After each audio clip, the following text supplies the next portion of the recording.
Hello guys, itong message kong to ay para sa mga baguhan na papasok dito sa abroad or sa Saudi. Ayan, or kahit saang bansa, para sa inyo to lahat guys, sa mga baguhan.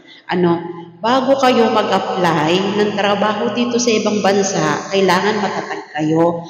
Alam na ninyo sa isip nyo kung anong daratnan nyo dito sa ibang bansa. Guys, alam nyo dapat yung papasukin nyo dito sa trabaho na alam nyo maraming nababalitaan talaga sa TV, sa mga social media na napakahirap dito sa ibang bansa ang magtrabaho.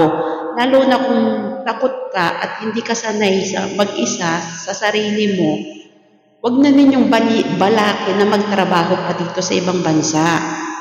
Para pagdating nyo dito sa ibang bansa, hindi na kayo magproblema kung paano kayo uuwi ng Pilipinas. Alam ba ninyo yon? Hindi nyo alam kung pagdapasok nyo dito sa ibang bansa, nahihirapan na kayong makabalik ng Pilipinas hanggat hindi nyo natatapos ang kontrata nyo. Kung ang reason naman nyo, kung uuwi kayo, ay ang reason nyo, hindi kayo makakain, hindi kayo makatulog dahil nahuhumsik lang kayo, hindi naman kayo talaga papayagan ng employer nyo, lalo ng embassy natin. Dahil alam niyo yung obligasyon niyo kung paano kayo pumunta dito, magtatrabaho kayo. Di ba? Dapat iniisip niyo muna sa Pilipinas, ilang beses niyong pag-isipan sa Pilipinas kung bakit kayo pupunta sa ibang bansa at magtatrabaho. At kailangan matatag kayo at matapang ang loob niyo sa darating, kahit anong darating sa inyong pagsubok dito sa ibang bansa. Dahil alam nyo, nag-iisa lang kayo dito sa ibang bansa at sarili lang nyo ang makakatulong sa inyo kung paano kayo makaka-recover dito sa ibang bansa. Sana ilang beses nyong pag-isipan bago kayo mag-apply ng trabaho, lalo na dito sa loob ng Saudi Arabia. Ito po ay nasasabi ko dahil may isang karanasan ako na humihingi ng tulong sa akin, isang kababayan na nandito sa Jeddah. Humihingi siya ng tulong sa akin na gusto niyang umuwi ng Pilipinas. Tinanong ko siya kung anong reason mo kung bakit ka uuwi ng Pilipinas. At sabi ko, ilang taon ka na dito sa Saudi? Ang sagot niya sa akin, 2 months pa lang siya dito sa Jeddah, sa Saudi Arabia. So sabi ko, bakit ka uuwi? Anong reason mo kung bakit ka uuwi ng Pilipinas? Kasi hiningi niya number sa akin ng embassy.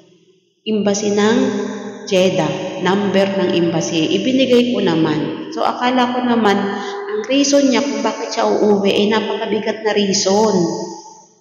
Ang sabi niya lang sa akin, ang reason niya kung bakit siya uuwi ng Pilipinas, hindi siya makakain, hindi siya makatulog, ayaw na niyang magtrabaho. So, ang ibig sabihin noon, ang nangyayari sa kanya, nahuhumsik lang siya. Nahuhumsik siya sa pamilya niya. Kung ang reason niya, kung bakit siya uuwi ng Pilipinas, nagkasakit siya o binubugbog sila ng amo niya, mabigat na reason yun para hindi siya tulungan ng tao at tulungan ko at tulungan ng embassy. Mabilis siyang matutulungan kung binubugbog siya ng amo niya or nagkasakit siya na hindi niya kayang magtrabaho. Pero wala siyang sakit, hindi siya binubugbog ng amo niya. Pero gusto niyang umuwi ng Pilipinas, 2 months pa lang siya dito sa ibang bansa. So paano siya tutulungan ng embassy natin kahit hindi ako tutulong? Kasi wala namang nangyari sa kanya kundi nahuhumsik lang siya. Ito po ay sinasabi ko, hindi po para sa isang tao lang. Lahat po ito ng mga baguhan na papasok dito sa OFW or sa Saudi Arabia, kahit anong country ang papasukan nyo, dapat po lagi nyong isipin at tandaan na dapat matatag kayo, dapat kaya nyong magsumikap, dapat kaya nyong mapalayo sa pamilya nyo. Ng 2 years yan, mga kabayan, 2 years na mapapawalay kayo sa pamilya nyo, kailangan kaya nyo yan. Hindi po ito Pilipinas na pag inayawan mo ang trabaho, makakauwi ka agad sa Pilipinas, sa pamilya mo. Hindi po ganon. Hindi po ganon kadali. Napakahirap po ang umuwi ng Pilipinas kung wala kang reason na mabigat para umuwi ka ng Pilipinas. Ano po? At para po naman sa mga agency naman, dyan sa atin sa Pilipinas, wag po tayong basta-basta magpaalis ng tao kung hindi naman po nila kakayanan na umalis ng Pilipinas. Dahil magiging problema din po ninyo yan pagdating ng araw at uuwi ng Pilipinas na wala namang reason. Hindi nahuhumsik lang po sila. Ano po? Sana po naman ipadala nyo dito sa sa ibang bansa yung kayang-kayang magsarili, kaya niya yung sarili niya, hindi na siya gumagabay sa pamilya niya at kaya niya yung darating na pagsubok dito sa ibang bansa. Kasi kawawa din po yung mga taong nahuhumsik, di ba? Pero dapat naman pag-isipan ninyong mabuti bago kayo umalis ng Pilipinas na kakayanin ko yung trabaho, kakayanin ko yung homesick, kakayanin ko mawalay sa pamilya ko. Kailangan kong lumaban sa sarili ko. Kakayanin kong lahat, magpapakatatag ako. Dahil lang sa pamilya ko, para sa mga anak ko, sa asawa ko, lahat. Para sa pera, para lahat. Makuha ko, makabili ako ng anong gugustuhin ko. Yun po dapat ang ating ilalagay dito. Hindi po yung pagkarating mo dito, nakakala mo nagbakasyon ka lang, tapos uuwi ka na ng Pilipinas. Paano ka matutulungan ng sarili nating imbahada kung ganyan din ang ginagawa mo? Hindi mo tinutulungan yung sarili mo. Diba? Wala namang problema ang tumulong. Handa akong tumulong dahil madami na akong natutulungan tao na mga OFW. Pero depende po yun sa tulong na ibibigay mo. Kung sinasaktan ka ng amo mo at pinahihirapan ka nila, why not na hindi ka tulungan ng kapwa mo Pilipino at ang embassy natin? Andyan sila para tumulong sa atin pag sinasaktan tayo ng amo natin. Pero walang reason kung paano ka tutulungan, di ba? Paano ka tutulungan ng embassy natin ng kahit ako? Walang reason bakit ka uuwi ng Pilipinas. Di ba? Napakahirap napakahirap ng sitwasyon. Sarili mo lang ang makakatulong sa iyo. Huwag mong i-reason sa akin na salamat na lang, ako na lang ang gagawa ng paraan para makauwi ng Pilipinas. Nagliligpit na ako ng gamit ko. Bakit? Kailangan mo pang magpaganon sa akin. Bakit ako ang tinatakot mo? Bahala ka, di ba? Bahala ka kung anong gawin mo sa buhay mo. Kung tatakas ka, di lalong mas malaki ang problema mo pag tumakas ka. Di ba? 2 months ka pa lang dito sa Saudi, nagmamatigas ka ng umuwi ng Pilipinas. May ibabayad ka ba? Diba? Lahat po ng walang reason na uuwi ng Pilipinas kapag hindi mo pa natapos ang 1 year at 3 months, ganyan, 1 year, magbabayad ka sa employer mo ng lahat ng ginastos nila kung hindi iriripan ng agency mo, napapalitan ka, hindi ka po makakauwi ng Pilipinas. Papalitan mo yung ibinayad sa iyo ng employers sa agency. Kung magkano binayad ng employer mo, yun ang babayaran mo sa kanila. Kaya bago kayo pumunta dito sa ibang bansa, pag-isipan nyo ng mabuti kung tatagal kayo dito sa ibang bansa.